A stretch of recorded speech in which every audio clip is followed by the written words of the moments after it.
नमस्कार, मैं हूं तनु अरोरा और आप देख रहे हैं इंडियन न्यूज।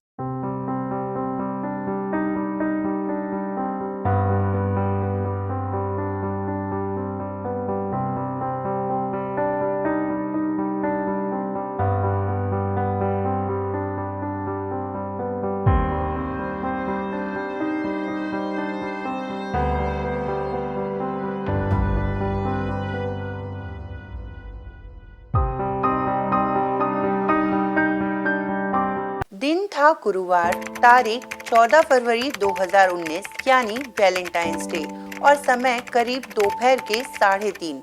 जम्मू श्रीनगर राष्ट्रीय राजमार्ग पर करीब 2500 जवानों को लेकर 78 बसों की सीआरपीएफ का काफिला गुजर रहा था। सामान्य दिन की तरह ही उस दिन भी सीआरपीएफ के वाहनों का काफिला अपनी धुन में जा रहा था। हालांकि घाटी में आतंकी गतिविधियों को देखते हुए काफिले में चल रहे सभी सुरक्षा कर्मी सतर्क थे। सड़क पर उस दिन भी सामान्य आवाजाही थी। सीआरपीएफ का काफिला पुलवामा पहुंचा ही था, तभी सड़क के दूसरे साइड से सामने से आ रही एक कार ने सीआरपीएफ के काफिले के साथ चल रहे वाहन में टक्कर मार दी। जैसे ही सामने से आ रही एसयूवी काफिले से टकराई और जब तक सीआरपीएफ के जवान कुछ समझ पाते तब तक विस्फोटकों से लदी इस कार ने ऐसा धमाका किया जिससे पूरा देश दहल उठा। 14 फरवरी का दिन भारत के इतिहास में काला दिन साबित हो गया। धमाका इतना जबरदस्त था कि कुछ देर तक सब कुछ धुआं धुआं हो गया। जैसे ही धुआं हटा, वहां का दृश्य इतना भयावह था कि इसे देख पूरा देश रो पड़ा। उस दिन पुलवामा में जम्मू श्रीनगर राष्ट्रीय राजमार्ग पर जवानों के शव इधर उधर बिखरे पड़े थे। चारों तरफ खून ही खून और मांस के टुकड़े दिख रहे थे।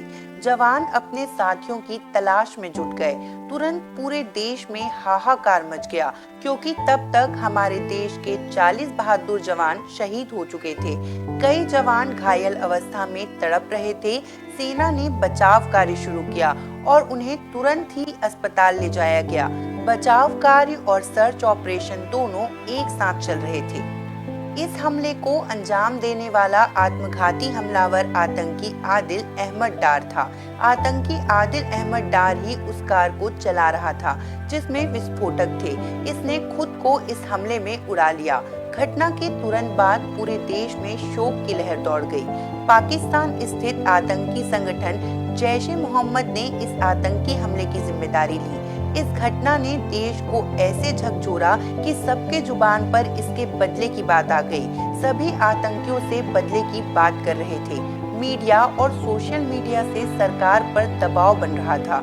हर नागरिक, सिविल सोसाइटी और विपक्ष सरकार को आतंकवादियों और उसके आका पाकिस्तान से बदला लेने के लिए कह रहा था। फिर आखिरकार ऐसा हुआ भी। भारतीय सेना ने पुलवामा हमले के ठीक 12 दिन बाद आतंकियों पर हमला किया। आइए जानते हैं इस घटना से जुड़ी सारी जानकारी। दरअसल पुलवामा में नेशनल हाईवे पर जा रहे केंद्रीय रिजर्व पुलिस बल के जवानों के काफिले पर आतंकवादियों ने छिपकर निशाना बनाया। 14 फरवरी 2019 की दोपहर के वक्त 300 किलो विस्फोटक से लदी गाड़ी ने सीआरपीएफ वाहन को टक्कर मारकर काफिले को उड़ा दिया था। आतंकी हमले के बाद जवानों को नजदीक के आर्मी हॉस्पिटल में भर्ती करवाया गया, लेकिन मौके पर ही बड़ी संख्या में जवानों ने दम तोड़ दिया था। घटना के चंद मिनटों के बाद ही पूरी दुनिया में इसकी निंदा की जाने लगी। ज्यादातर देशों ने भारत के वीर जवानों पर हुए आतंकवादी हमले की निंदा की। इस घटना को अंजाम देने वाले हमलावर का नाम आदिल अहमद डार था। इसके अलावा हमले में सज्जाद भट्ट, मुत्सीर अहमद खान आदि जैसे आतंकियों के भी हाथ थे, जिसे बाद में सेना ने मौत के घाट उतार दिया। मामले की जांच राष्ट्रीय जांच एजेंसी ने की, जिसमें उसने 13,500 से अधिक पन्नों की चार्जशीट दाखिल की। पुलवामा आतंकी हमले के बाद देश भर में माहौल गमगीन था। भारत के वीर सपूतों को खोने के बाद लगभग हर कोई जल्द से जल्द हमले के पीछे रहने वाले आतंकियों से बदला लेना चाहता था। सीआरपीएफ ने भी कहा था कि हमले के जिम्मेदारों को वह न माफ करेगा और न ही भूलेगा। सीआरपीएफ ने ट्वीट किया, न माफ करेंगे न भूलेंगे। आतंकवादी हमले के बाद प्रधानमंत्री नरेंद्र मोदी ने शहीद जवानों को श्रद्धांजलि अर्पित की। शहीद जवानों के पार्थिव शरीर को वायुसेना के विशेष विमान द्वारा पालम वायुसेना इलाके में लाया गया, जहां पर तत्कालीन गृह मंत्री और वर्तमान में रक्षा मंत्री राजनाथ सिंह समेत कई बड़े मंत्री मौजूद थे। शहीदों के पार्थिव शरीर को तिरंगे में लपेटा गया था। प्रधानमंत्री नरेंद्र मोदी ने पार्थिव शरीर की परिक्रमा करते हुए शहीद हुए जवानों को श्रद्धांजलि अर्पित की थी। पुलवामा में हुए आतंकवादी हमले के बाद भारत ने सिर्फ 12 दिनों के भीतर ही इसका बदला ले लिया था। 26 फरवरी 2019 को रात के तकरीबन 3 बजे भारतीय वायुसेना के 12 मिराज 2000 फाइटर जेट्स ने लाइन ऑफ कंट्रोल को पार करके बालाकोट स्थित जैश-ए-मोहम्मद के आतंकी ठिकानों को ध्वस्त कर दिया था।